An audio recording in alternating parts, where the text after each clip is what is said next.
Hi, everybody. Susan Storm here, and I'm joined by my absolutely amazing ESTP husband, Oh, Daniel Storm.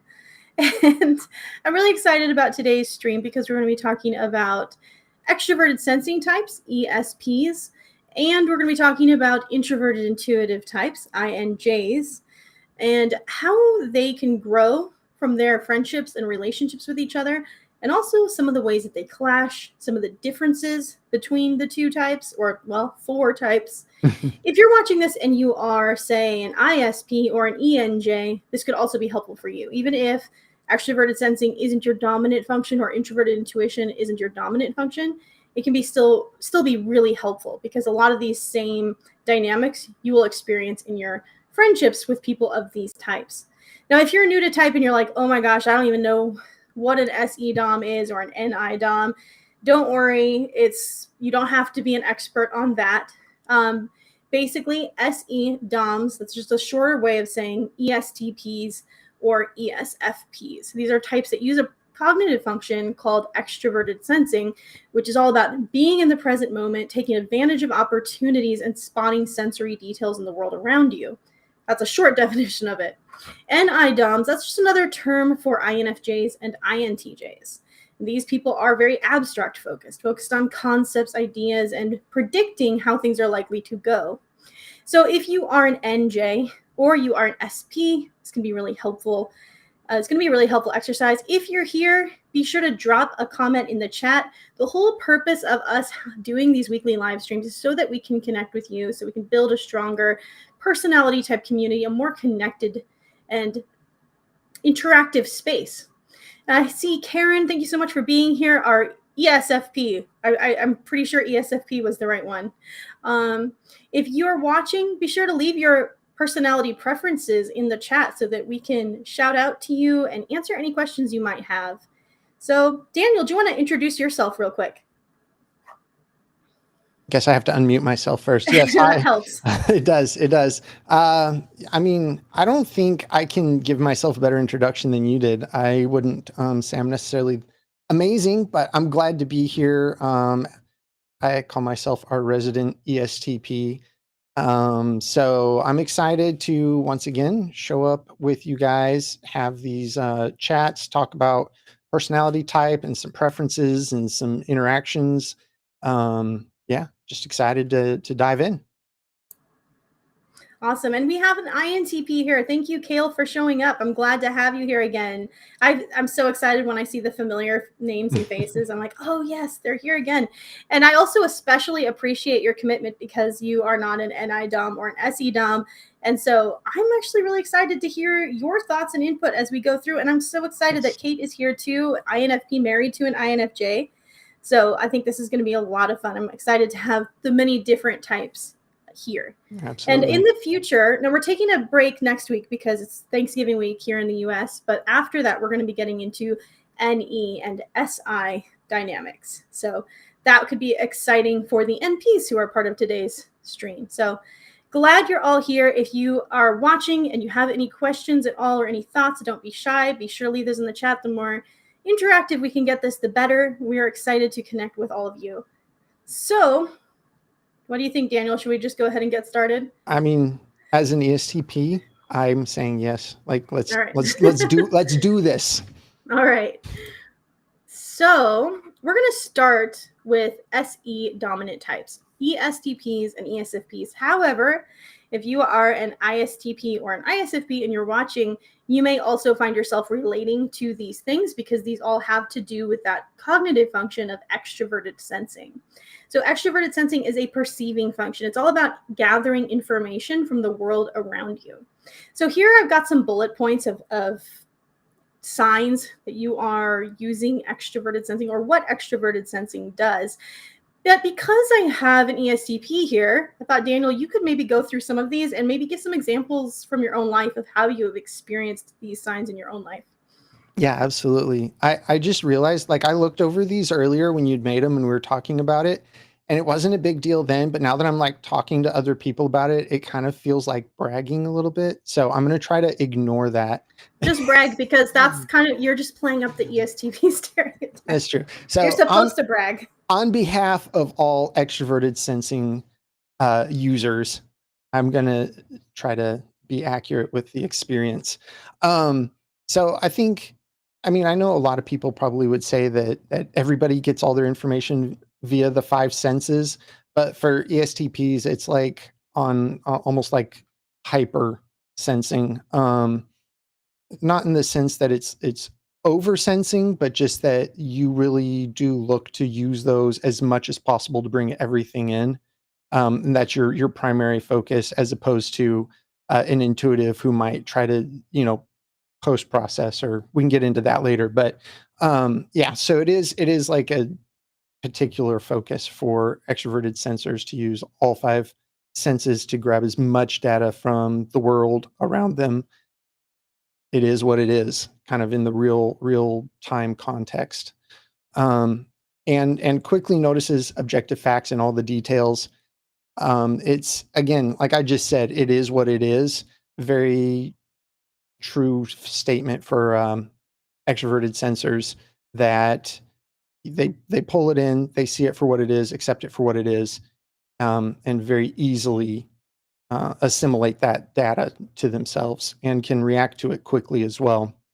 Um, and that's something that, like, I remember when I was younger, my my family didn't believe when I went to college that they could ask any question about a classroom I had been in, and I could give them all the detailed information. Like, I could tell them the brand of the projector, and like just all the little nitty gritty, how many chairs were in there, how many tables, how many, like, I didn't have to think about it when I was there, but I could see it. I could, take all of that in and be able to accurately respond to it. Um, so that's just one of those kind of SE, being in the moment, collecting that data, how they can kind of see it and use it and hold on to it. I'm going to jump down a couple of here for the looks for variety and novelty in sensory experiences. And that is me through and through. Like, I don't like necessarily rewatching movies. I don't like redoing a lot of the same activities. It very quickly, things will become kind of boring. I want to move on to something new. It's something that I feel like SE, extroverted sensors, and extroverted intuitives kind of have in common a little bit, is this kind of desire and drive for the new and the novel, and that constant search for that external stimulus to be changing and new inputs. But that's definitely specifically for extroverted sensing dominant users, is the sensory experiences is what they're looking for to change and have new experiences with. So, The like, I one of the ways that I've seen this in Daniel is, I remember when we got engaged, I went to his house and he was like, "Hey, watch this." And there was this like rope swing, and he swung up on this rope swing up to this tall tree and was like climbing up the tree like it was nothing. And generally has a tendency to see something and think, "How can I use that to get a thrill?" And that's one thing you'll find with a lot of extroverted sensing types, is that they are constantly scanning their environment, looking for a way to get a thrill, looking for a way, how can I interact? How can I play with the stuff around me to create a really exciting experience? And Daniel, I thought you might like Lightbearer's Library's comment. What do you mean? Haven't you rewatched Harry Potter 10 times? Actually, we probably have, but that's because we have kids. Yeah. So we probably have watched it 10 times. I am usually doing something else at the same time, because I He do tend to get abandons bored. me to watch Harry Potter. I mean, I actually enjoy Harry Potter, so I mean, I do more, I like video gaming, so that's kind of more my thing. I enjoy movies, but rewatching them is a little I don't know. It gets a there's little not. drag. Yeah. Yeah, I totally interrupted you. Go ahead. No, you're fine. You're fine. Yeah, so like what you were talking about, I feel like kind of speaks to the next point, which was some stuff I was going to bring up there. Needs active involvement in the environment for it to feel real or meaningful.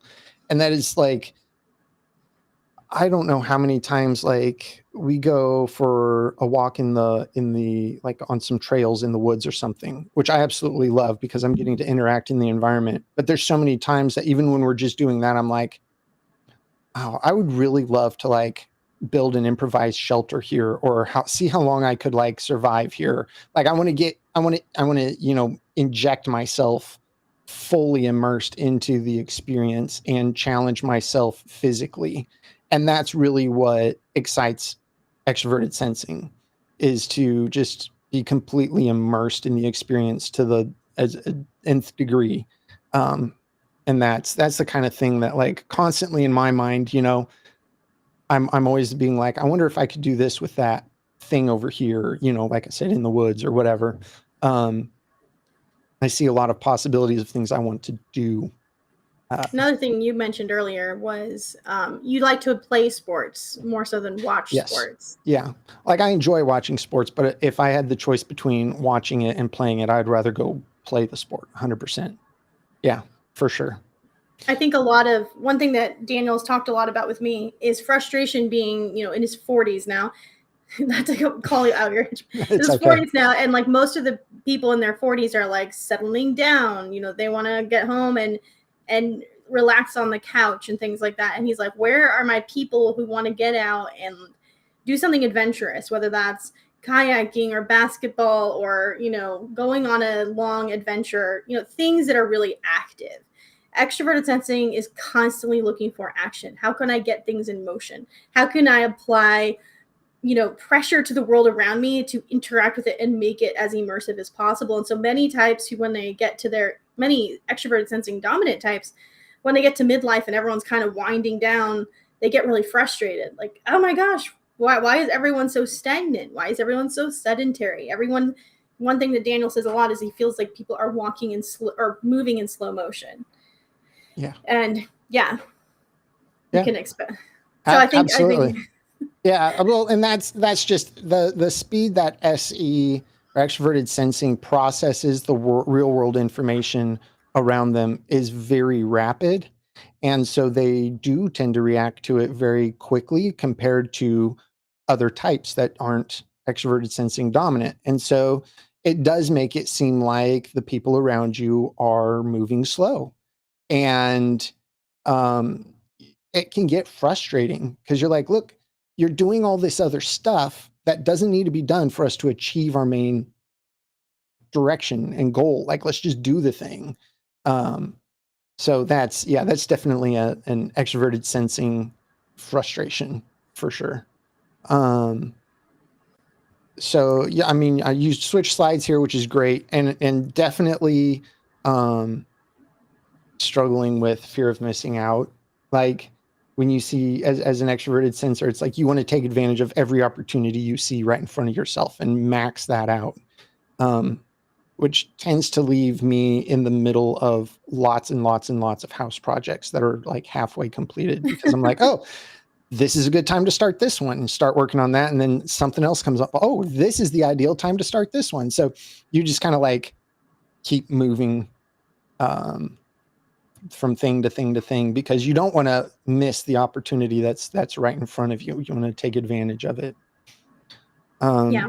And the learn quickly from experience from my own life and from other extroverted sensing dominant types, we tend to be very like trial and error type of learning. Let me get my hands on it. Let me try to understand how I can manipulate it, how I can use it, and how I can change it to what it needs to be or to make it do what I want it to do. And then I learn faster that way than by reading the manual and doing it right the first time. Yeah. I'll I remember it. remember. Oh, sorry. Go ahead. I'll remember what I've learned from the trial and error more than I'll remember what I've learned from reading a manual of the proper way to do it. So yeah.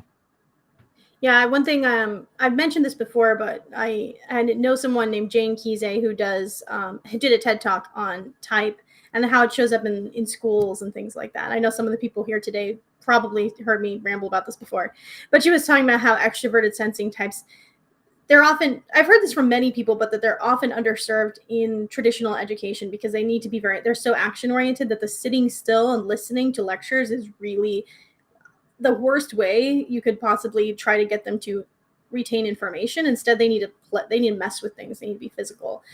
They need to be able to make mistakes through that trial and error process in order for something to seem real to them, in order for it to stick. But another thing I've heard about extroverted sensing types is that if you were at a crime scene and you needed a reliable witness, extroverted sensing types are the ones you would want to talk to, because they don't tend to imbue, their past associations or their future interpretations or a lot of personal bias onto the current situation. Extroverted sensing tends to see things for what they are, and rather than seeing associations related to the thing. We always talk about, there's this meme that went around over 10 years ago, and it was like how the different cognitive functions look at a box. And it was like really funny because it was like all these types are like, and introverted intuition is like, is there even a box? Does it really exist? And extroverted intuition is like, well, what can we do with the box? And then extroverted sensing is a box is a box is a box, something to that effect.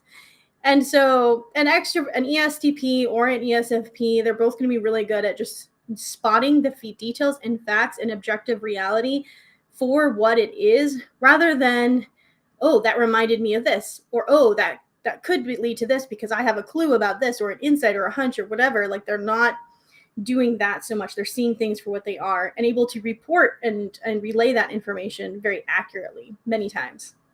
Yeah, and as an example of that, many years ago, I worked at an Arby's restaurant, and it was actually Halloween night, and I was going to be closing down the restaurant. It was pouring rain, so we had our wet floor sign out and all of that, and a teenager came running into the store, grabbed our wet floor sign, and ran out. Now, I knew right away, like, this is just some kind of like prank, right? But I still wanted to get the information because they took a wet floor sign, like they stole it. So my sense of justice kind of flared up, and I hopped our front counter, ran out to our kind of lobby area and looked, and was able to get the make, the model, and color of the car, the license plate, and a description of the person, and went and told my supervisor, I was like, hey, somebody just stole a wet floor sign. Here's all their information. And a basic description. And sure enough, literally because of all that information, the next day by lunchtime, the police had found the person. And it was just a prank. It wasn't like we pressed charges or anything. It was embarrassing enough that they made him come in during our lunch hour with a lobby full of people to return the wet floor sign and, and apologize. But just the details in the moment, it couldn't have taken more than 5 seconds. For them to snag it, run out to the car and leave. And so it's just, again, it goes back to the detail of seeing things for what they are. Yeah. Don't mess with those wet floor signs if Daniel's That's around. That's right. You never know when an ESTP might be around. They have a specific set of skills. That's right. I have a very specific set of skills, and I will find you.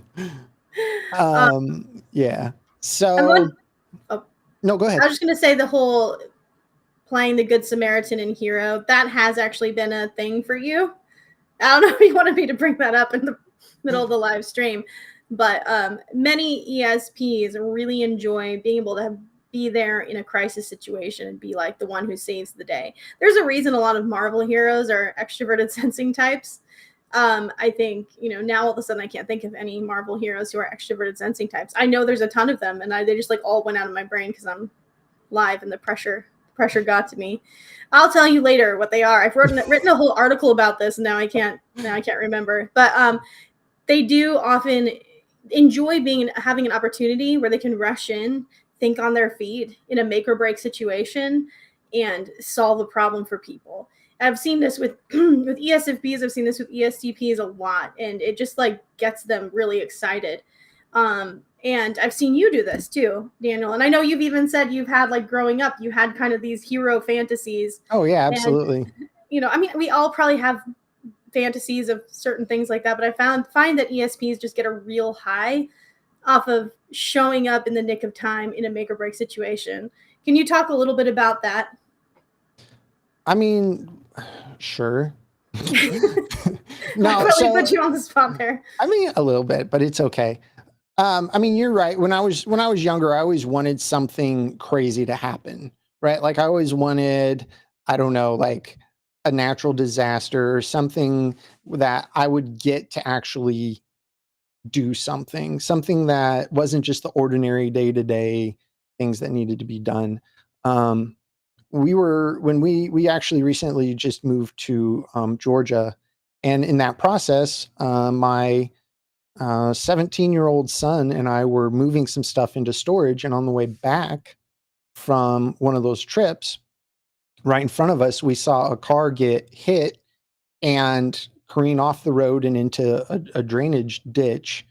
Um, it was a bad accident, and it happened like literally right in front of us. So I slammed on my brakes and you know, put on the hazards, hop out, and go check on the person in the car, call the police and have somebody on the way and all of that. And I'm sitting with, I felt so bad for her. It was a young girl that I don't think she'd been driving very long, and it wasn't her fault. And she was hyperventilating and crying and just in shock actually. Um, and so she had been on the phone to, I think it was a family member in her car when she crashed. And so they were still on speaker. So I'm talking to her, trying to calm her down, trying to talk to the people that are on the line with her, as well as calling the police and getting them to come be there, as well as trying to anyway. So it was just like I felt really bad for the girl, but it was definitely exciting and something that like just knowing all of the things to juggle and to do and to be aware of just all came into play for me at that time. And so I wasn't nervous, I wasn't scared, um, or like, oh no, what should I do? Um, so that's an example of wanting to have those opportunities.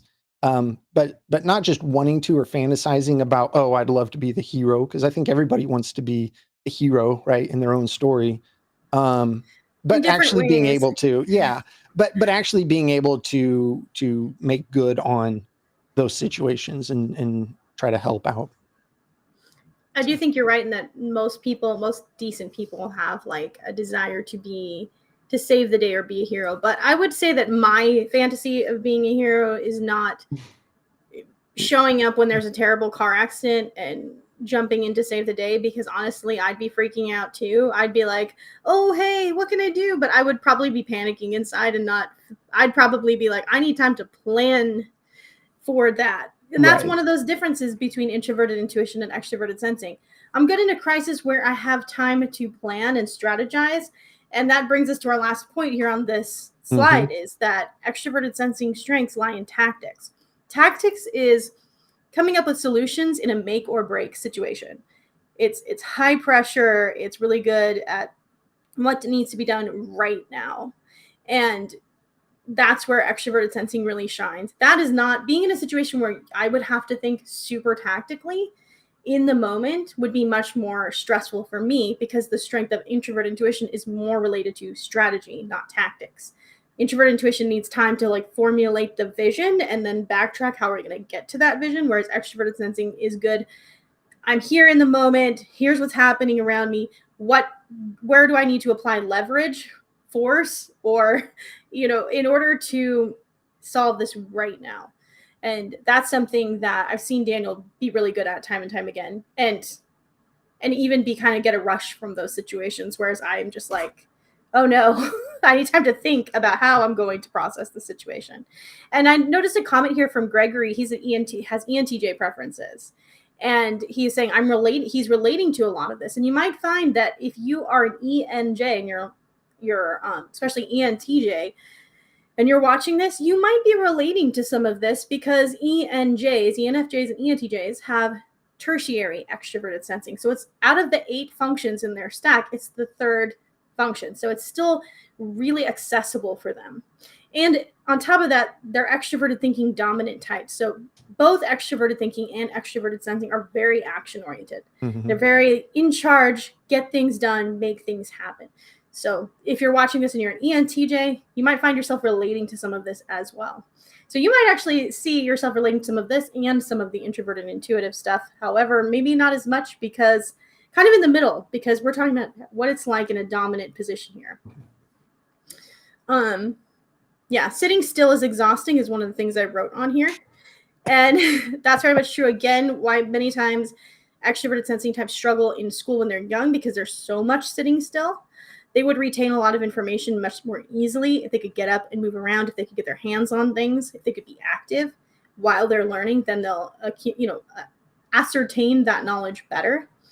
And we have a comment here from Kale, which I think is really interesting. He has, I think, INTP preferences. He says, with extroverted sensing blind spot, I absolutely froze in a simulated crisis. I knew what I was supposed to do, but I could not execute at all. And Kale, I relate to you. You're not alone. Don't feel bad, because that's why we need the extroverted sensing types, but we also need INTP types for their specific set of skills as well. And we're going to get into that probably on our next stream. But I understand, because crisis situations, NTs are really good at strategy. The crisis situations, they don't give you that time to formulate the strategy. And so you can have a really strong flight or freeze response to those situations. I have the slide is, are you using extroverted sensing? And these are some things you can do if you're like, hey, I don't know if I use extroverted sensing. I'm listening to this and I'm relating to this maybe, or maybe you're not. This can be something, if you want to come back to this video and try some of these exercises out, or even try them now while we're talking about it. The first thing you can do is say, what are you seeing, hearing, and or physically feeling in the moment? If you are an extroverted sensing type, you're kind of constantly aware of that. For me, I'm in my head. Even right now, I'm thinking about, what am I supposed to say? What's the goal of this conversation? Are people feeling like they're getting their questions answered and things like that? But there could be a whole bunch of stuff. There could be a mariachi band playing outside my window, and I probably wouldn't know. So if you take a moment and you just tune into the actual physical details of what's happening around you. Karen's doing Pilates while she's watching this. I mean, yes. There you go, ESFP. That's it. Doing exercise and gathering information at the same time. It'll help her store it into long-term memory better. Yeah. I found that if I want to have a deep conversation with Daniel, worst time to do it is laying in bed at night or in any kind of sedentary situation. That if you want to have a conversation with an extroverted sensing type that's deep, theoretical, conceptual, and you're an intuitive and you're like, okay, I really got to have this conversation, get moving while you're having the conversation. Go on a walk, go on a drive. Make it so that if they can actually do something, so they're not just sitting and being sedentary, then they're much more amenable to those conversations that can sometimes drag on and on. I know, Daniel. They can drag on and on. These are other things you can ask yourself if you're trying to see, am I using extroverted sensing? Everyone uses extroverted sensing. So even if you're an ENFP, you still use extroverted sensing. Use all 8 functions. But for some of you, these kind of questions, these exercises would be real easy. And for some of us, it's a little bit harder. Like asking yourself, what actions can you take right now? Focus on the options and opportunities in this present moment. And I'm not talking about a planning action. As an INTJ, I can be like, oh, I could plan something. That's not an action in an SE sense. An extroverted sensing action would be, I don't know, I have some essential oils right here. Maybe I'll mix them up and give someone Daniel a massage. That's kind of a weird, thing, but it's like, what's around me and what can I do with it? How can I make something fun out of what I've got with me in my immediate environment? What are some potential rewards for taking one or several small risks? Extroverted sensing types generally tend to be brave when it comes to risk. And I know, Daniel, you experienced this. We didn't really talk too much about this prior to the stream. So, I know when you got your driver's license at first, you took some risks. You want to talk about the kind of the risk-taking nature, maybe how that's worked for you before, and maybe how it hasn't. Yeah. So I feel like I'm going to preface the story with some information. I feel like because of being an extroverted sensing dominant, which I didn't know at the time when I got my driver's license, that the ability to react in real time made sense to me. And it was not, the risk seemed a lot lower for me to do it than maybe other people.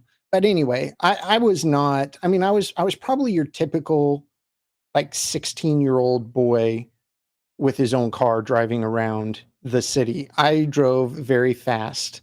Um, I had set my side view mirrors so that if I could see the front of the car that I was passing in my mirror, I had room to get over. Might not have been a lot of room, but it was enough that I could get over because I was going to be going faster than them. So I was going to create a bigger gap once I got over, and there wouldn't be a risk.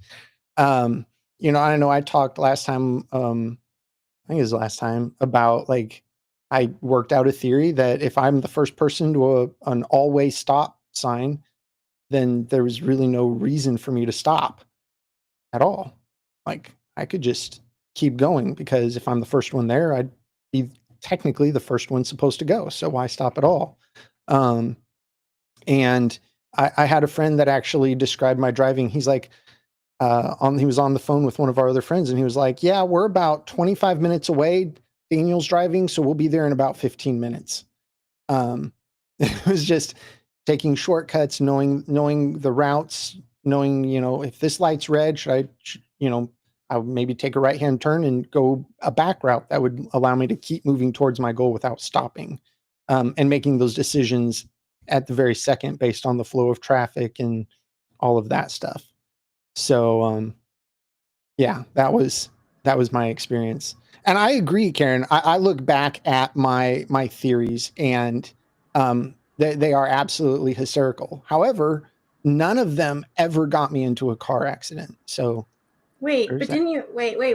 None of those things. Yes, I've been in car accidents, but it was never from any of those things. Oh, okay. See, I remember I was like, wait, didn't you like drift all the time or something? I don't even know I if did. that's I the right did. term. Okay. Yeah. But you didn't get in a car accident from that? Well, yeah, Okay. but I wasn't talking about that. Oh, okay. I left that one out. Okay. From those two scenarios that I theories that I floated, I never got an accident from those.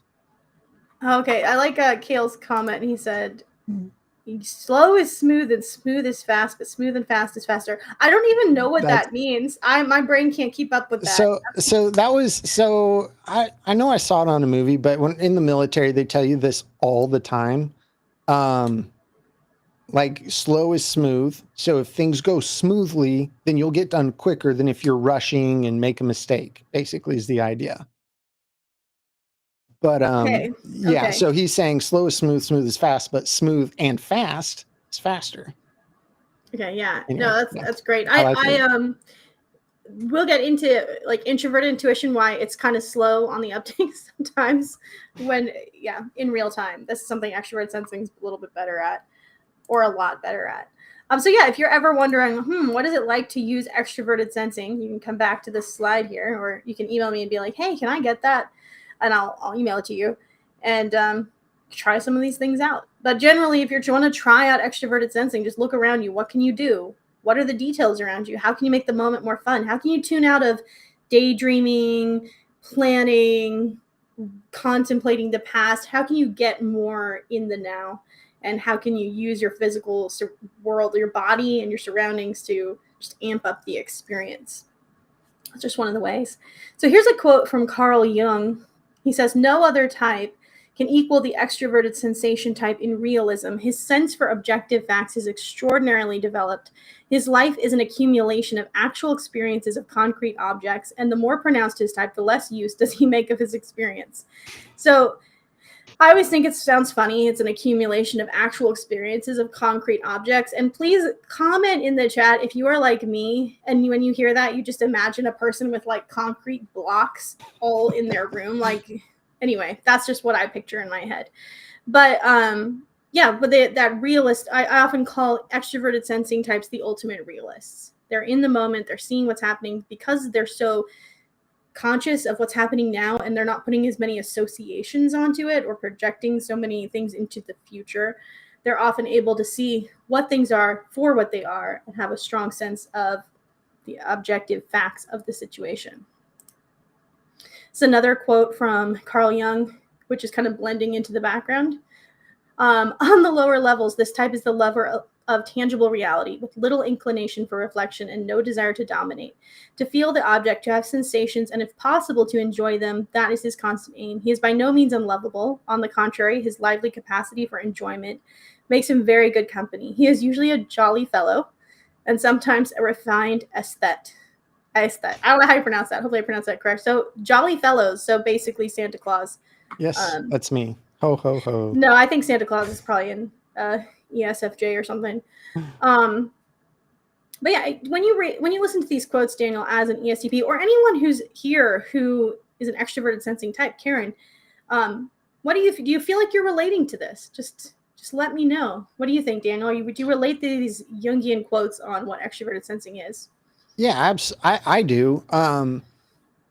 So the experience being like a collection of concrete objects is literally like, I don't know how you can encapsulate an experience better, right, than by being able to engage with the tangibility of it, right? I don't know if that's a word. I'm just going to use it anyway.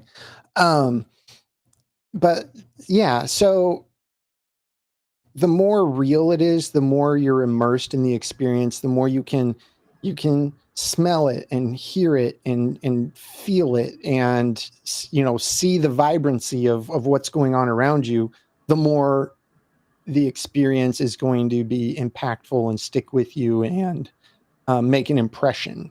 And in some sense, then the more real it is, because you are going to remember it. So to me, something I've noticed is one of the kind of curses of being an extroverted sensing dominant is after I've lived through a moment, unless I have a really, really good reason to remember it, I don't really hold on to the details of the memory because I'm still so focused in the current moment I'm in.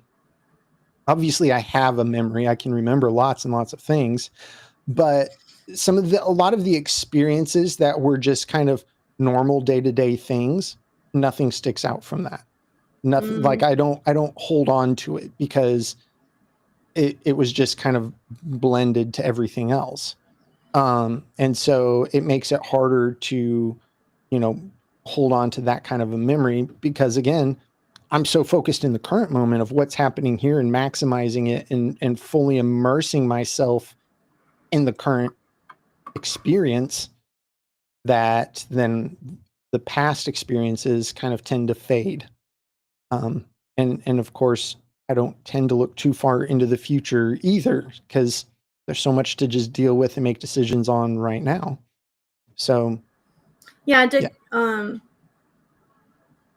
Okay, I had something I was going to say just then, and I was going to contrast that a little bit with introverted intuition, in the sense that my what was it? It was this is what happens to me. I'm doing this thing that happened to me when I was a kid. I would go to piano recitals and I would get halfway through my song and forget how to play the piano. Like literally be like, I don't know what these notes are. I don't know what these keys are. I've been doing this for 6 years and I forgot. This happens to me seriously every time we do a live stream. I'm like, oh, that's right. I'm going to interject with this thing. And then it's like gone. There is a question here from Vicky, or a thought. I heard that SE DOMs like to control their environment, including other people in it. So can quite get dominating in this process. Daniel, any thoughts on that? I have some thoughts on it, but I'd like to hear what you think first. I think it's possible. I would say more than likely that's probably an unhealthy extroverted sensing dominant. I personally, which is the only experience I can really speak to too much, I don't like controlling other people. I would rather just be responsible for myself. And leave everyone else to just take care of themselves and be independently handled. And I have, oh, go ahead. But yeah, go ahead. What are your thoughts on this? So I have thoughts on this. Having lived with me, you probably have a better viewpoint on this. I'm not going to say you're a controlling person. I'm saying when there is a situation that requires in the moment awareness and competence, right? Then if people are not acting in a competent or aware way, then you will absolutely take charge of those situations That's and true. control the situation and the people to get things where they need to be. For example, if there is a car accident, for example, and there's a bunch of people panicking and blocking up the road, or people aren't where they were supposed to be, you would absolutely be the one Oh who's yeah. like, move here, move here, and like exerting physical Yeah. No, that is force true. to solve that. So I think when it comes to just day-to-day life, ESTPs aren't really, they're not micromanagers. They're not controlling in that kind of a way. But when a situation is a crisis situation or a high pressure situation or even an exciting situation, and people are being slow, incompetent, or unaware of what's needed in the moment, if people are getting in the way of the tactics, then I think, Daniel, I've seen you do this, and I think extroverted sensing types do this in those situations. They can absolutely control the Yeah. situation. No, that is true. That is But true. not, I think when we hear control, we think of like micromanaging or like kind of this narcissistic controlling, which is a whole Right. different Right. story. No, I think that's a good perspective and a good difference to make, because I definitely in my day-to-day life, I mean, I've got 5 kids. I honestly don't want to control my kids. I want them to do the right things on their own and take care of the things they need to do on their own, and I'll be a part of the things I need to do for them. But I would want them to be fairly independent. But yes, in a situation where there's an end goal that has to be reached and there's a time limit, if I see people being incompetent in handling it, I can't help myself. I will step in and be like, hey, this is not helping, this is not going to fix it, this is in the way, you need to just move, let me take care of this. Yeah, I've seen you physically move people, like pick Yes. them up and move them. If there's especially in a crisis situation, if Yeah. someone's in the way, you're like, you're moving here. Yeah. No, that is true. And there's actually a question here from Campsite Z.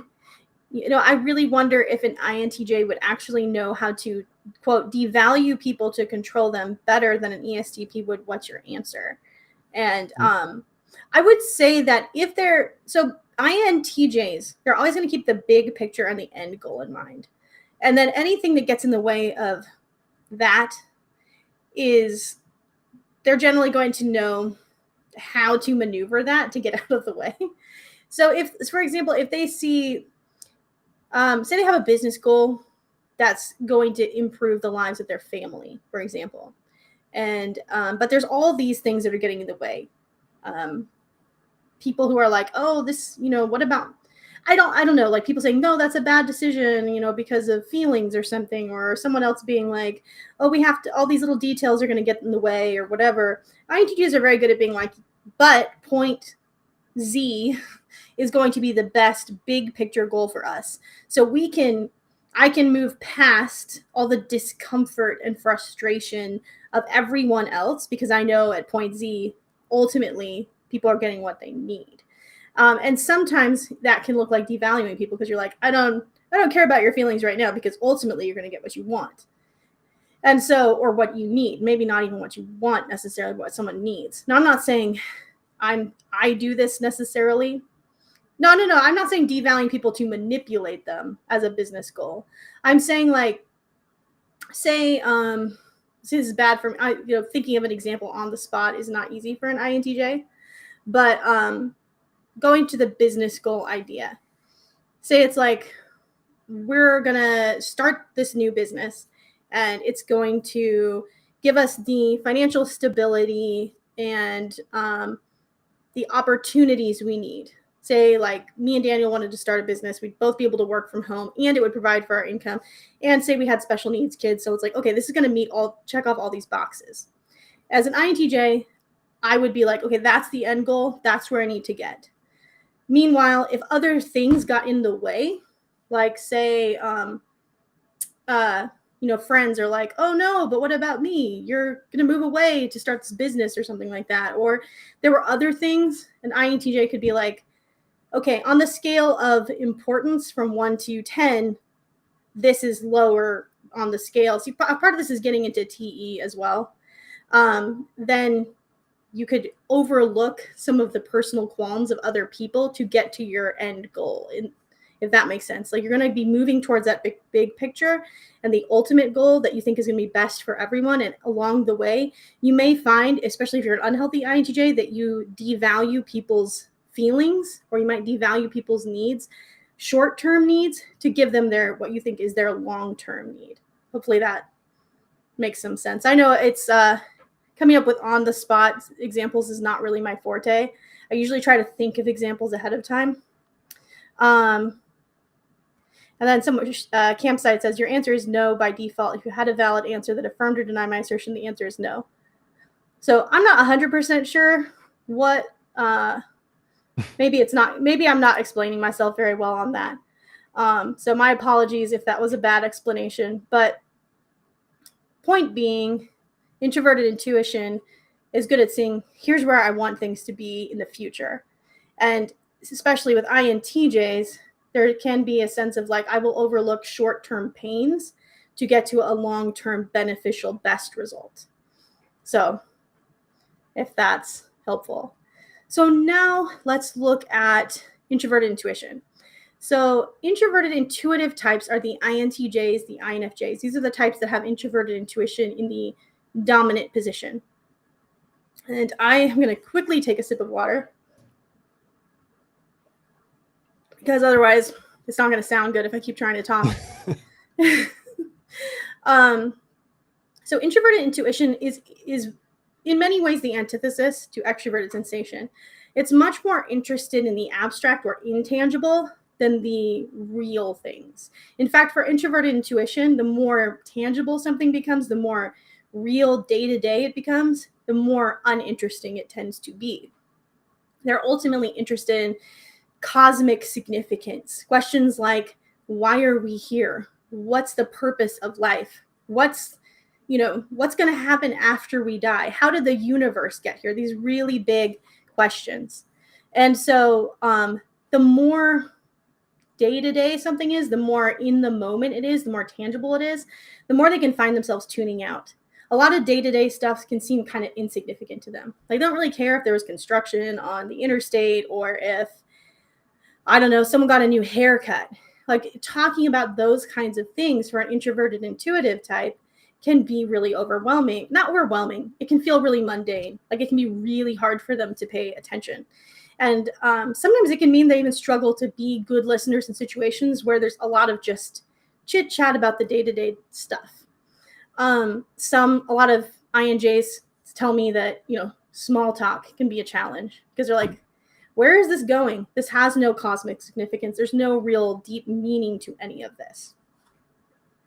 And that's something that introverted intuition is always looking for. It's always looking for the deeper meaning behind something. So if an introverted intuitive type were to say, watch a movie, they're not just watching it to have fun. They're watching it to be like, what meaning can I extract from this? How is this going to broaden my understanding of the universe itself, or of the human condition and why we're here? So it's always going to look at things in the most broad, complex way possible. And so there's this thing that happens with me and Daniel, for example, where we will watch a movie or a show, and afterwards I'm like, so what did you think? And he's like, it was good. It was fun. And I'm like, yeah, but like, I, as an introverted intuitive, the only thing that for me, the most fun thing about watching a movie is extracting meaning from it. That's the fun part. It's unpacking the movie afterwards and being like, what kind of meaning did I find in it? And how can I apply that meaning to my big picture understanding of how the world works? Whereas for extroverted sensing, it's like, I want to have fun right now. And after the movie's over, now I'm moved on to that. I'm moving on to another experience. Like, I watched the movie. Now let's go get ice cream. Now I'm fully in going and getting ice cream mode. And then after that, I'll be fully in, whatever we're doing next. And so extracting meaning from a fictional movie or book or something like that can be really like, feel silly to an ESP, because again, they're the ultimate realists. And the more tangible, the more real, the more present something is, the more exciting it is. Whereas looking for some kind of abstract meaning in something can feel a little bit silly. What do you think, Daniel? I mean, I know a little bit about what you think about this. Yeah, I mean, we've definitely had these conversations many, many, many times throughout our years together. And I think I mean, you're absolutely right. I think that in general, I can look at something and be like, "Yep, there's a deeper meaning," or "Oh, look, they were connecting this movie to, this political thing that happened, or to this social commentary that's going on, or this mirrors this thing in history." So I can get like those connections and stuff, but as far as like trying to sit and be like, "Oh, how does this broaden my meaning to life?" No, it doesn't. It's not there. And then sometimes you'll be like, "Oh, I saw this you're like, "Oh, well, it made me think of this or feel like this thing or whatever." I'm like, "Oh, I can see that." I wouldn't have ever come up with it on my own, but I can see where you make that connection. Um, but yeah, you're absolutely right. Once the movie's over, I'm ready to go on to the next thing. Like, the movie's over. That's literally why it says the end. It's done. Now we can move on. That's why do you think it says the end? You're supposed to stop thinking about it then. That's right. Yeah. And that's for introverted intuitive types, if you're doing something purely for the present experience entertainment value of that thing, it tends to feel really empty and meaningless to an INJ. To an INJ, they're like, but there's nothing here to chew on. I've got nothing to take away from this. Its moment's going to end and it's going to be over. And what can I? It's almost like they can't help but try to pull some bigger picture meaning from that thing, whether it's a conversation, whether it's a movie, whether it's any experience. Introverted intuition is constantly trying to seize on any kind of meaning they can gain from that. Whether it's broadening their perspective of how people think, or whether that's broadening their perspective of why humans are here in the first place. Anything. If the bigger picture, more complex they can make it, the more interesting it is for them. So the more intangible something is, the more exciting it tends to be for an introverted intuitive, whereas for an extroverted sensing type, the more tangible something is, the more inspiring and exciting it tends to be. So that's one of the ways that both these types can balance and ground each other in different ways, but they can also irritate the heck out of each other at the same time, because they're can be like pulling each other in the opposite direction of where they want to go. Another thing about introvert intuition is it does have a deterministic quality. So we have some extroverted intuitives here. Extroverted intuitives, they like to multiply possibilities. They don't like to feel stuck. They're always looking for, what more could we do? What are some other alternatives or new options or ways of thinking about things, or things we could do, things we could explore, concepts, theories. They're multiplying them. Whereas introverted intuition doesn't want to waste mental energy. That's the way they see it. It isn't wasting mental energy. If you're an NP, you're not wasting mental energy by doing that. But for introverted intuition, it's constantly trying to get rid of possibilities, narrow them down to get to the one big possibility that they either see happening or they want to make happen. And so oftentimes when they think, for example, about the future, rather than expanding possibilities of how things could go, they're narrowing them down. It's not going to be like that. It's not going to be like that. It's not going to be like that. And they do this through a lot of analysis until they get to, okay, this is how I think the future is going to go. And sometimes it's not even this really conscious, linear thought process. This is where a lot of times those sudden epiphanies or aha moments that introverted intuition gives show up. Oftentimes, INJs get this idea about how things are likely to go kind of out of the blue. They think about it for a while, they kind of put it in the back of their mind, and then they lay in bed at night, it's totally dark, and all of a sudden it's like, bam, there's a light bulb moment.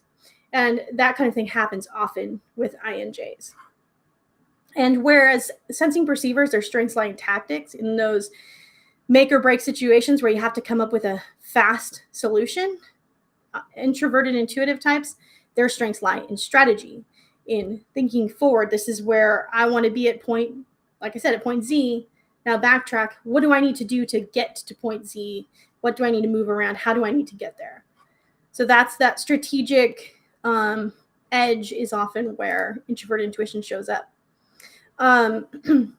External objects or experiences are only interesting for what they inspire in the person.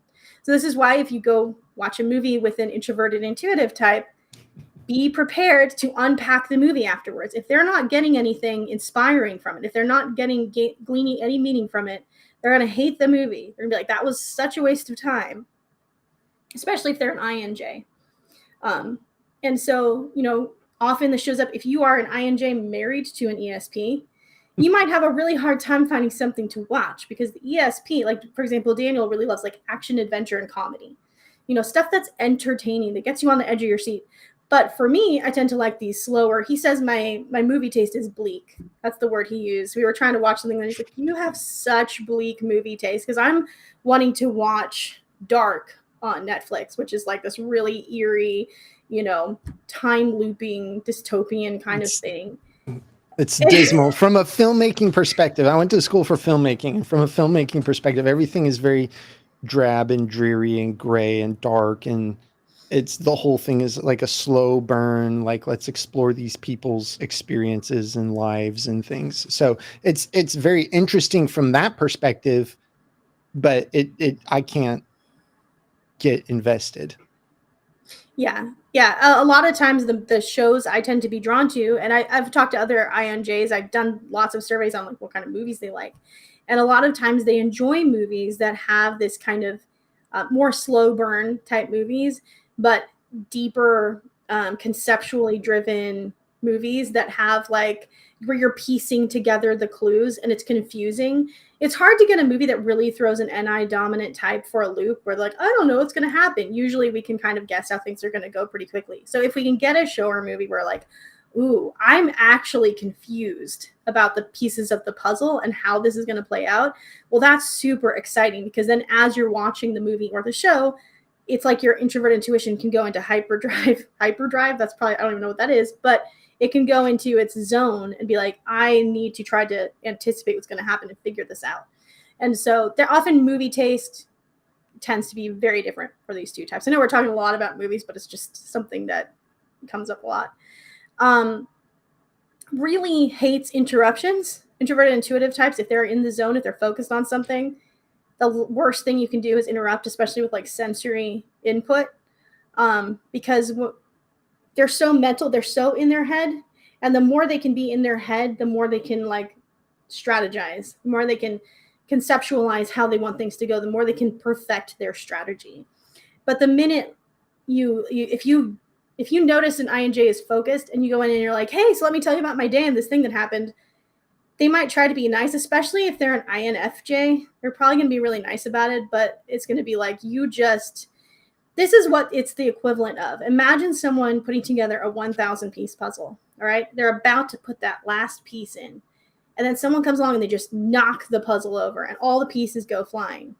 That's how it feels when you're an INJ and you're in the zone and someone just comes and interrupts you and starts talking about stuff. You're like, wait, I had it and now it's gone. So that's something that you'll find with INJs. They can be really sweet people. Just don't interrupt them. An INFJ will probably act like it didn't bother them as much as it does. An INTJ will probably get very stern looking very fast. Daniel wouldn't know this because I usually act like it doesn't bother me, but well, and I've also over our years together, I've had to learn that I need to give you time to transition from what you've been doing to a conversation or to the activity or to, so there's that time period for you to disengage and re-engage, kind of a thing. Yeah, I was actually being sarcastic. I really need to be more I was like, oh wait, they don't think I was joking. I actually need to be way more patient about the whole interruption thing. And that's something I've had, when you're married to someone who's your opposite type in some ways, you have to work on like, okay, I'm going to, because I care about this person, be patient with their differences. And he's had to do that for me as well. Like certain things I do annoy him because of our differences too. So some of this stuff we've kind of touched on already. So I'm going to go to the next slide because I know we're coming up on an hour here. For some reason, when I turned this into a PowerPoint, all the background behind my text disappeared. So I'm going to have to try to read this anyway. These are some ways you can see what it's like to use introverted intuition. These are some exercises you can do. Like you can picture yourself from 5 years from now. What do you see in your head? As an introverted intuitive type, one of the things I do every night as I'm falling asleep or if I'm driving the car is I try to imagine future project my life.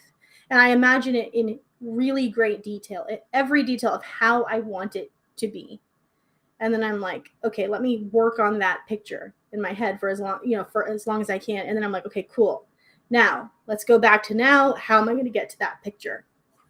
That's one of the ways that you can experiment with using introverted intuition. And then you can ask yourself, you can think about something you love and ask yourself, what's the deeper meaning behind why I love this thing? What's the greater significance? And you might see it's not just that you like, this song. What is this song making you think of symbolically?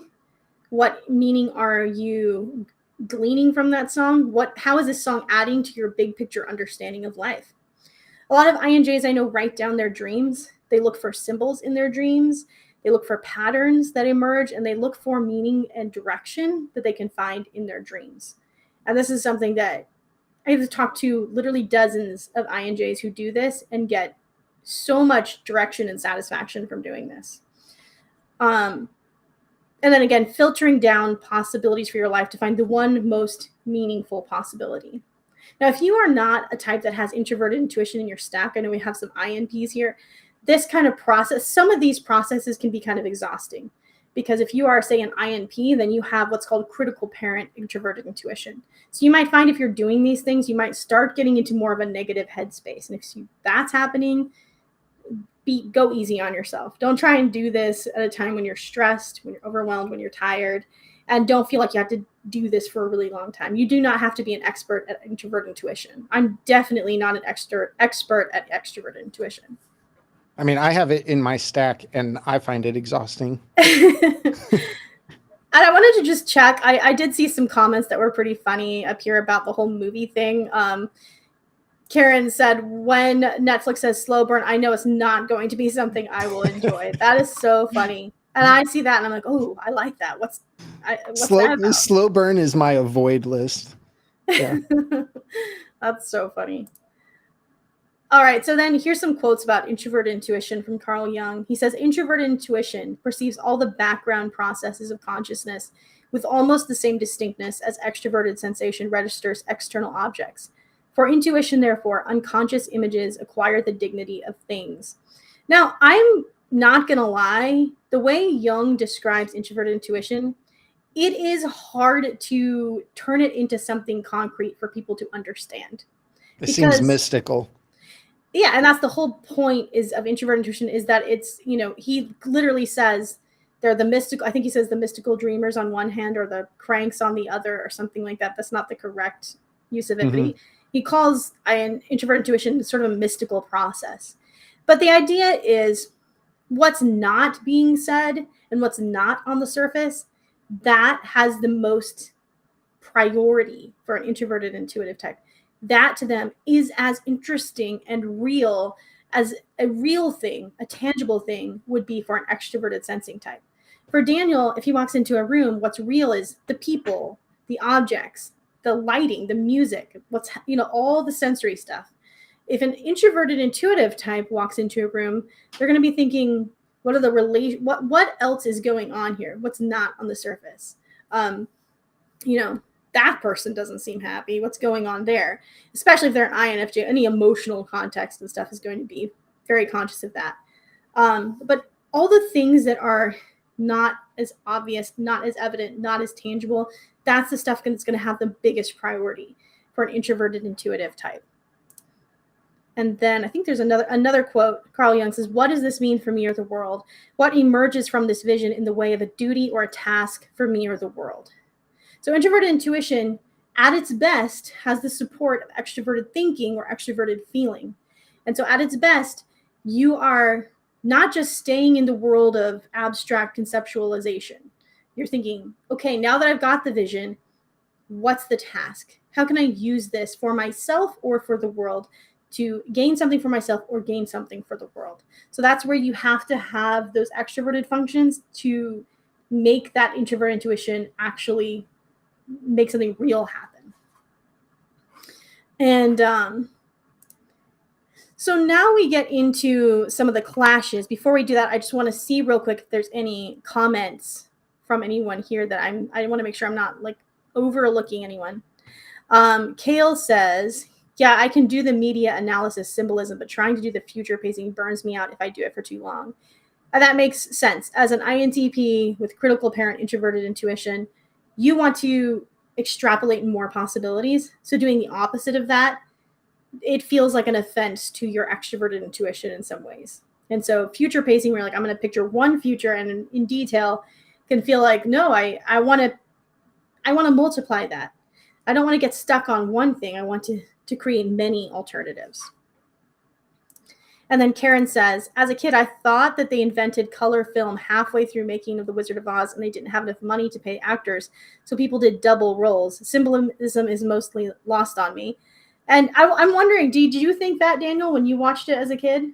Well, I had it explained to me. Oh, so you didn't have So a chance to like have your own. yeah, so like my parents were both SJs, and so my mom was very uses movies as ways of instructing and teaching and telling us about how things happen, and my dad um was very interested in how they made things work. And so I had it explained that this was Okay. like, one of the first films to use color, and that's, they really wanted to surprise and make the shocking difference between the drab Kansas and this world of Oz and all that. So, it was like, otherwise I probably wouldn't have understood it either. I'd have been like, was the film dirty at the beginning? Or yeah, like it would have just been a literal translation of the brown sepia tones versus color. Yeah. That makes sense. That makes sense to me. So one of the big clashes between extroverted sensing types and introverted intuitive types, particularly we're talking about NI dominant types here, is experience seeking versus meaning seeking. So extroverted sensing types are always trying to amp up the experience. How can I make it more immersive? How can I make it really like get into my senses and experience this at a heightened level? Um, Trying to analyze it kind of feels like it's taking away from the rawness of the moment. It sucks the joy out of it. Yeah, Because yeah, then I'm that's how not, it feels. then I have to stop and think about it instead of just experiencing it. Yeah, yeah. Whereas for introvert intuition, it's like, okay, where's the meaning? Where can I pull meaning from this? What can I understand about life from this? Um, and so, kind of exploring the moment on a conceptual level rather than necessarily being in the moment. And so sometimes if you have an extroverted sensing dominant type and an introverted intuitive type, they can clash because it can feel to the extroverted sensing type like the introverted intuitive type isn't really there with them in the moment. Like they're not really fully present with them. And it can also feel like they're distracting from the moment by conceptualizing about it. And in the same way, an introverted intuitive type can feel frustrated with an extroverted sensing type because they're like, sometimes the sensory experience, by amping it up, it can feel increasingly stressful for an introverted intuitive type because a lot of sensory stimulation is actually pretty overwhelming for an introverted intuitive type. It can become too much. At the same time, they can feel like, well, no, I want to extract the meaning. I want to understand something about this on a deeper level. And you're not letting me work with anything. So for both people, say you're married, say you're an INFJ, INTJ married to an ESTP or ESTP. In the situation, you have to find a middle ground. You have to be able to say, listen, in the moment, try to be as present as possible. Try to notice the details and try to, if you can, while simultaneously for the ESP, after the moment's over and you're driving home from whatever happened, post-process, let the introverted intuitive post-process this and extract meaning from it. Let them, contemplate it, analyze it, whatever it is. And if you really love them, join in a little bit. Like, because both extroverted sensing types and introverted intuitive types have each other's functions. So it's not like ESPs just hate contemplating or hate analyzing or looking for deeper meanings. It's just that they have a shorter bandwidth for it. In the same way, introverted intuitive types don't have zero tolerance for sensory stimulation and fun. They just have a lower bandwidth for really highly immersive sensory experiences.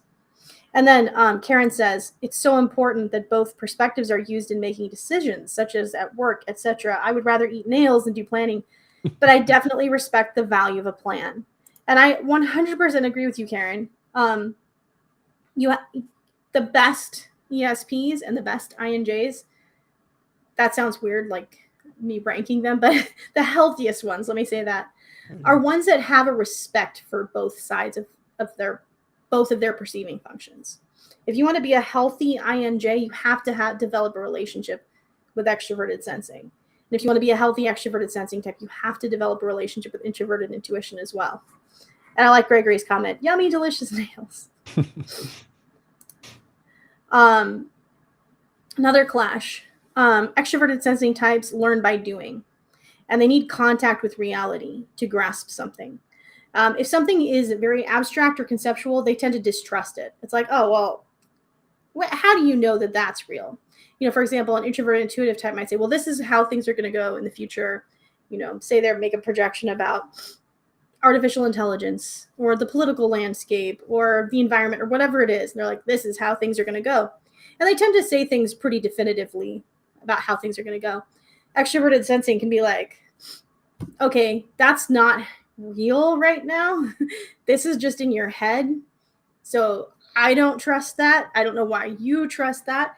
And so that can also create a situation where the introverted intuitive type feels like their superpower, literally the function they live and breathe, that's the thing they do really well, is being really diminished and disrespected by the extroverted sensing person.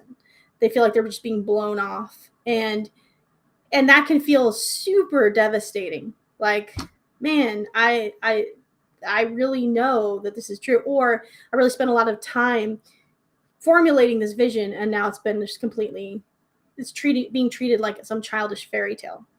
In the same way, though, introverted intuitive types can do that in reverse to extroverted sensing types. Extroverted sensing types are like, oh, I've got to get into action. I've got to do this right now. I've got to experiment with reality to get the result I want. An introverted intuitive type can be like, aren't you going to think about that? You know, or like, don't you ever want to stop and like ponder the future? And like, you seem like you're being really impulsive or reckless or whatever. And then the extroverted sensing type can be like, wow, you don't respect my way of, you just see this as this childish thing I'm doing. And that's one of the things. You don't trust me. You don't trust my process. And what's one thing is, so your inferior function, if you are an INFJ or an INTJ and you have inferior extroverted sensing, your ability to tap into that often remains kind of immature. You don't want it to stay that way, but it feels kind of that way. So because of that, you can kind of project this immature quality onto people who are using extroverted sensing without realizing that, oh, this is their hero function. I should probably trust them with this. In the same way, ESPs have inferior introverted intuition. So they tend to experience introverted intuition in themselves in this kind of immature or childish way. So when they see introverted intuitive types saying with certainty, oh, this is how something's going to go, or this is the deeper meaning, they're like, they can project that kind of childish, immature nature of it onto the other person. And then in both of those scenarios, the ESP or the INJ is like, why are you treating me like I'm a child? Like, this doesn't make any sense because I know I've got this handled. Like, I know I'm good at this. Mm-hmm. So this is an issue that can come up with friendships between ESPs and INJs, or relationships with ESPs and INJs. So yeah. Any thoughts on that, Daniel, before I keep moving on?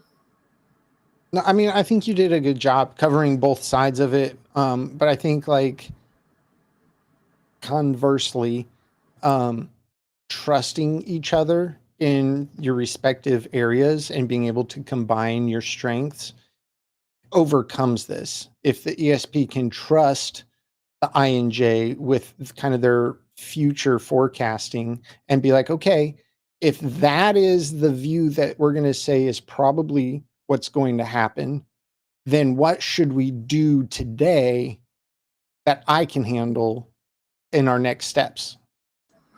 So that, you know, then you've got your plan and your future vision that's being validated by the INJ's future vision is being validated, and the ESP is being validated in the, okay, I can do something about it though. So they need to take that vision and put it to action, and that helps to combine them into the same path. Yes. Yeah, that's one of the things that is so great about these friendships and relationships. We're on the, the clashes right now, but when you're with someone who helps you and you have respect for each other, which is huge, and you also have patience for each other. Talking about extroverted sensing, Daniel often talks about how he feels like everyone else is moving in slow motion. He's had to develop patience for my like slower pace of literally physical movement. And had to be patient with the way like it'll be time to go and I'm like, oh, I don't know where I put my keys, like, oh, I don't know where I put my shoes, things like that. And probably there's some other INTJ watching this who's like, don't you have an organized system for where you put your shoes and your keys? But I haven't gotten that far. You're a better INTJ than me. But if you have patience for each other and if you can have respect for each other and in a relationship or a friendship, then you can both help each other integrate that other function and you can both really kind of level up, for lack of a better word. You can both level up. Your SE will be more powerful when introverted intuition is integrated. Introverted intuition will be more powerful when extroverted sensing is integrated. So on this next slide, we're talking about, this is kind of redundant. We already talked a bit about how the functions how the types can make each other feel inferior.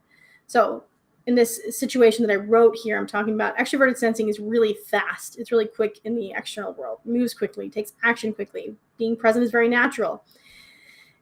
And so if you are an ESP and you're with an INJ as a friend or a partner, you might feel like they're like just kind of not with it in the physical world as much, because introverted intuition is way more internal. It's very focused on thoughts and ideas and less focused on what's happening out there. And if they're having to pay attention to a lot of sensory details, it can feel a little overwhelming. So they may have to pause a lot, or they may seem like they're freezing up, losing focus, things like that. So an example I wrote is, say you got an introverted intuitive driving and an extroverted sensing in the person in the driver's seat. They might be like, oh, you missed your turn. How could you miss it? It was right there. And the introverted intuitive can be like, I was paying attention to the car in front of me and the road. And they're trying to keep track of all these physical details and they might miss their turn. That's just an example of how that might show up. And the extroverted sensing type might be like, I don't know what's wrong with you. Their turn was right there.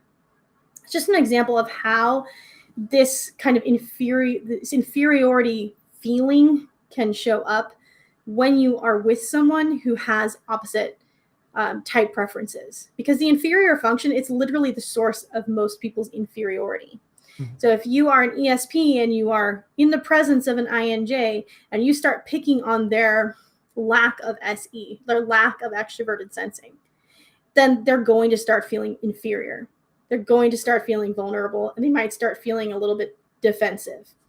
Where in the same way, and if we go to the next slide, we can see how it works in contrast.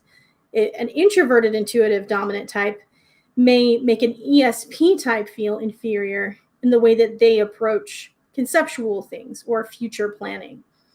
For example, I wrote some examples here, like if you're trying to get into a conversation with someone you love who's an ESP and you're like, wow, you're just not interested in this deeper concept or something like that. Guess you just don't think about things like that.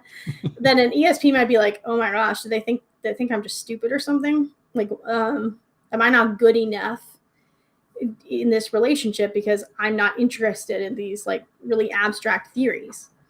In the same way, introvert and intuitive types are really good at future projecting, how to get from point A to point Z. And so if you have an extroverted sensing, this has happened in our relationship. Sorry, Daniel. It's okay. But it's like, oh, I want to do this thing. And introverted intuitive will be like, okay, here's the picture. He said he wants to do this thing. Okay, here's how he's going to get to this thing. And then the extroverted sensing type is moving from moment to moment and may not necessarily be moving on the trajectory to get to the thing they said they wanted.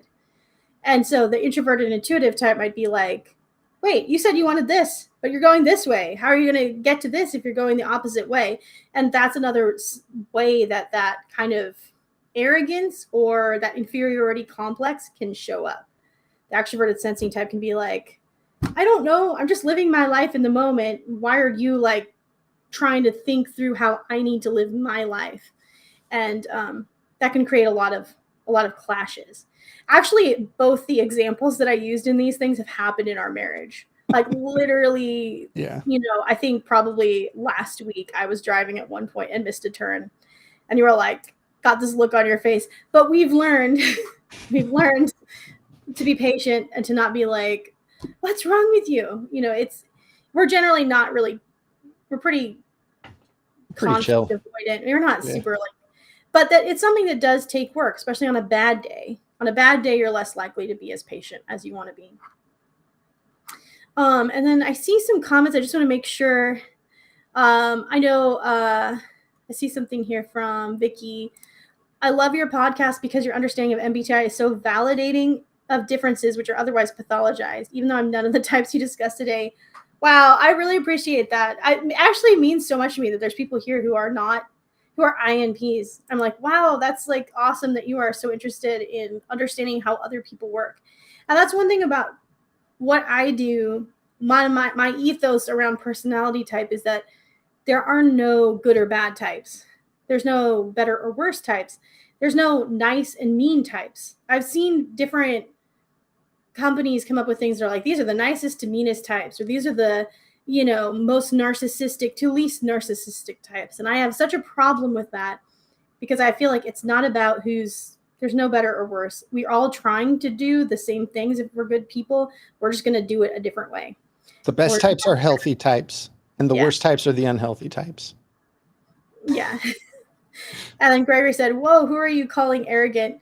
I think I was calling maybe myself arrogant in that situation, in the sense of like, I often feel like I know what people need to do to get to their end goal. And usually it's because I do know what people need to do to get to their end goal. I'm trying to no, actually I'm good at that. So, whatever. Generally I'm good at strategy. So I can be like, yeah, this is what you need to do to get there. But it can come across as really arrogant if you're like, hey, why are you going the completely wrong direction to get to this goal? If you don't word it right, it can just sound like you're being a know-it-all jerk, which is how INTJs can come across sometimes. Well, that can be true for every type that just that's true. Yes, puts their hero type on a pedestal and looks down on everybody else. Like every type can sound arrogant based on that. Yeah, I feel like when you are dominant in a function and then you see someone else doing it badly, you have to stop yourself from being like, wow, how could they not see that? Because it's like when you have something as your dominant function, it's so obvious to you. Like it's like saying the sky is blue. And you go outside and you're like, oh, the sky is blue. And then you see someone else come out, oh, the sky is such a brilliant shade of, purple. And you're like, what are you talking about? It's obviously blue. And that's kind of how it feels when you are, say, an extroverted sensing dominant type. And you're like, okay, I'm driving and I see the turns and I see what's there and there and there and there. And I'm like becoming one with the car, and why is this other person missing the turn? And why did they why are they going slower than I would go, or things like that? It feels like so obvious what needs to be done. So, and Karen says, everybody has to learn how to deal with people who aren't as good at something as they are. And I 100% agree.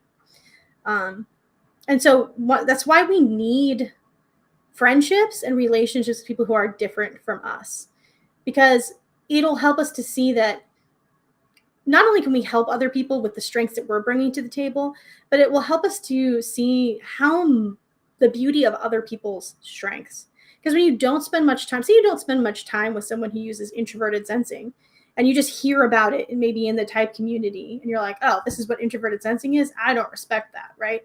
But then you spend time with them and you see it in action, and you see how these people think, and if you develop respect and patience for it, all of a sudden you're like, wow, I have a greater understanding of life itself, and I have a greater understanding of other people.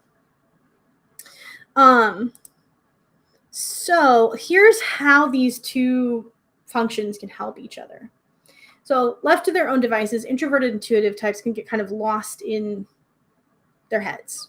They can be so focused on conceptualizing their vision and working towards it in one way or another, but they lose touch with what's real. They lose touch with the present moment. They maybe don't stop and actually, it's cliche, but they don't stop and smell the roses. They don't stop and enjoy the beauty of life and what exists in the now. So they kind of always kicking their can down the road. In the same way, extroverted sensing types, if they do not have a good relationship with introvert intuition, can be very impulsive, and they can take risks without future, because they avoid future forecasting.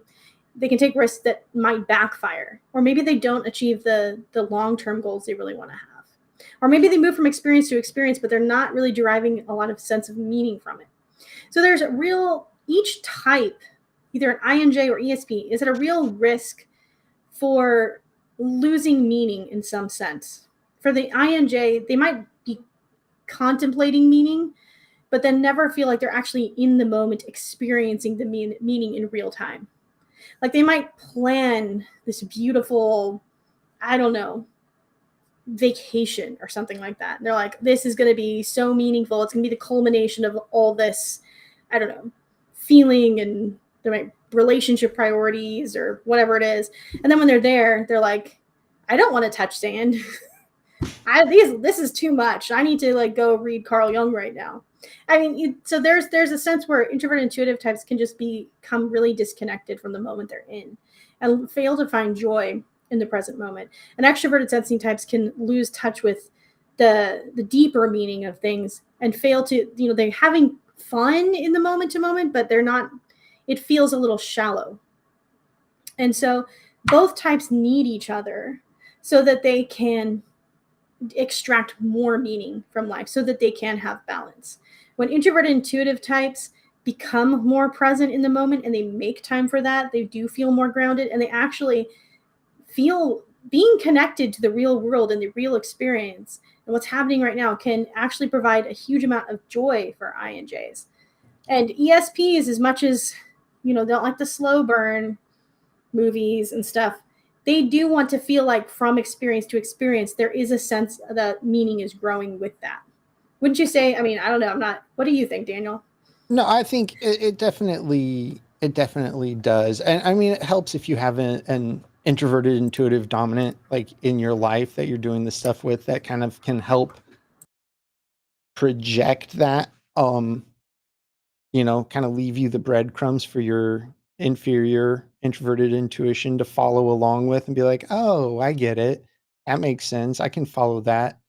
Um, and so it is good in that way, because like you were saying, like if an extroverted sensing dominant is left to their own devices, they probably will eventually get to a point where all the stuff they're doing is going to feel hollow, but they're not going to be necessarily sure how to take that next step to bringing meaning to it, which is something that INJs are good at helping them see how they can still do the same things, but for what purpose they're doing it for, or who they're doing it for, can bring a deeper meaning to it.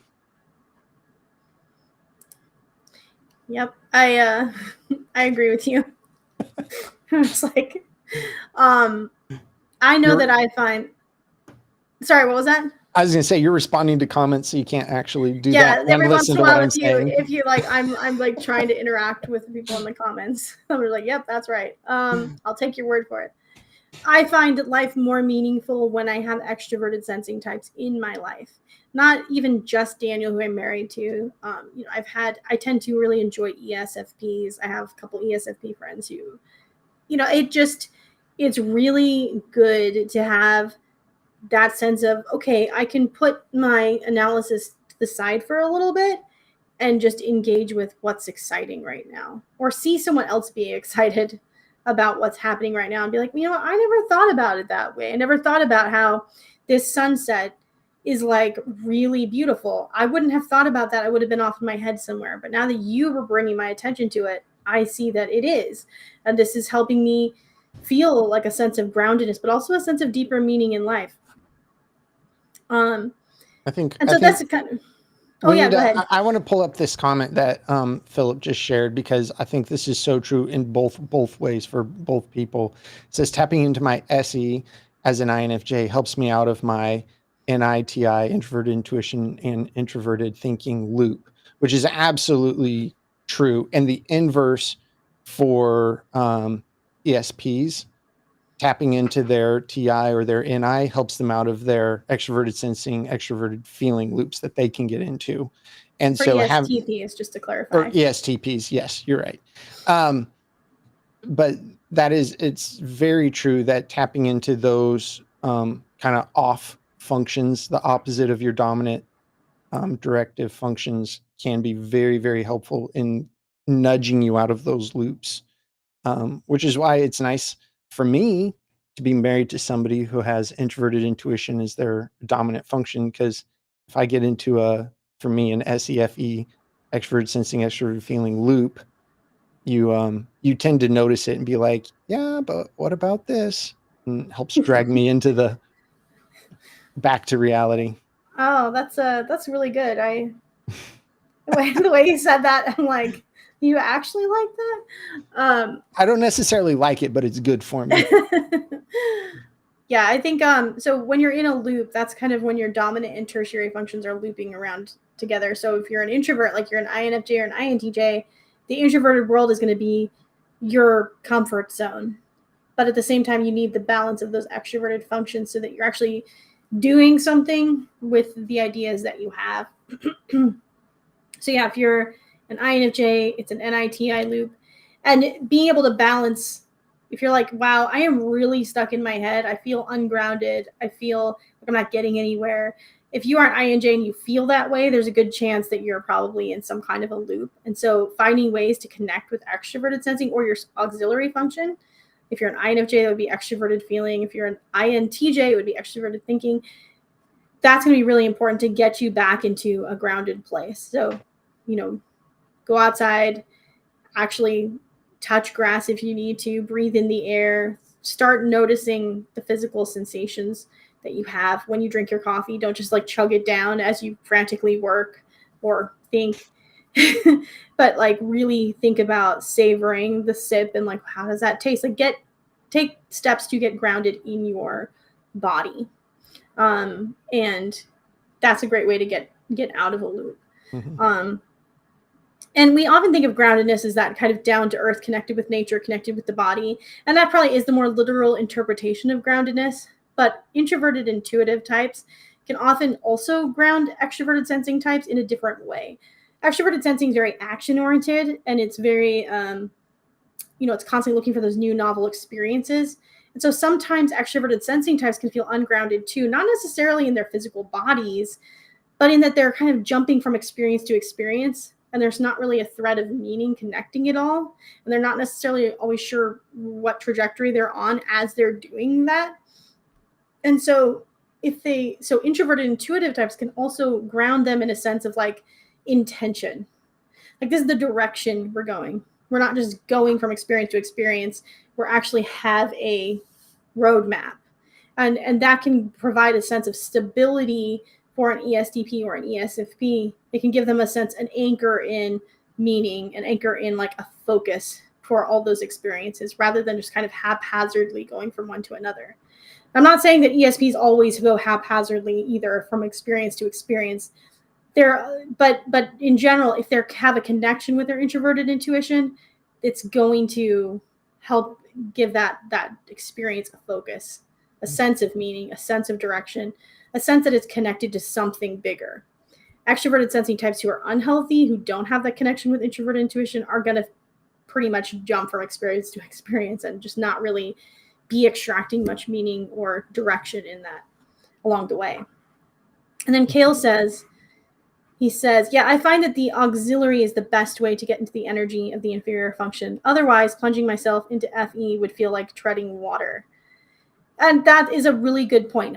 Kale has INTP preferences, so inferior extroverted feeling. And oftentimes, if you are in a loop, getting into your physical body and getting grounded, that's a really good thing. But don't, and if that works for you to go right to your inferior function, that's great. But a lot of times people need to go to the second function first because it's a more natural, it's more of a baby step in the right direction rather than a deep dive off, that it's a little less overwhelming as going straight to your inferior function. So if you are in a loop and you feel as an introvert really ungrounded and really like you're not connected with reality, look at what your second function is And you can find some ways to use that in the real world. Now, I'm not going to get into all the ways you can do that right now because that would be a whole other stream. Yeah, for sure. But that is a really good point, and I'm glad you brought that up, Kale. And I think that is the end of our discussion on this. I really appreciate everyone who showed up here today, especially especially these NPs and right that showed up. It's not even, a function that they're necessarily working with in their primary functions. And I know we had John and ISTJ here. I really appreciate that. It is such a pleasure to be able to see you here, to connect with you. I know, Kale, Kate, a lot of, Gregory, a lot of you have been here week after week. And I feel so honored to be able to see your faces. I know I'm seeing like your little circle. I don't know what you call the little like icon. Yeah. It really makes me happy to connect with you guys. Karen, it's great to have you here as an ESFP. It's great to have your voice added to this discussion. So be here. Like I said, we're not going to be here next week, but the week after, we'll be talking about extroverted intuition, introverted sensing. So if you are an NP or an SJ and you want to explore more about that dynamic, I would love to have you here for that. So just to clarify, in 2 weeks, so that would be December 3rd is what we're looking at. Okay. Yes, December 3rd. So December 3rd at 8 p.m. Eastern. If you wanted to join us for that discussion, we'd love to have you here. I loved connecting with you guys. Thank you so much for coming.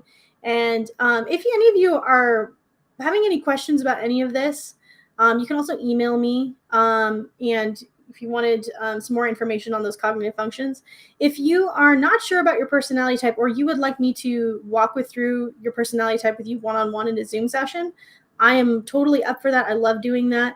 I can take you through your primary functions as well as your shadow functions and help you understand how those work for your specific personality type, as well as, say you're in a relationship with someone of a different type, how your functions might be interacting with each other.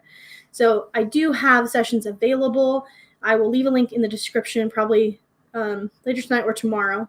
But you can also go to psychologyjunkie.com and set up a session with me anytime. I would love to be able to work through that with you. But again, happy Thanksgiving to all the fellow U.S. citizens, people Americans, in the U.S. Fellow Americans. I don't want to say Americans because that's I feel Canada like I was. But happy Thanksgiving to everyone, and I hope you all have an amazing couple of weeks, and we'll see you guys in a couple of weeks. Thanks again for being part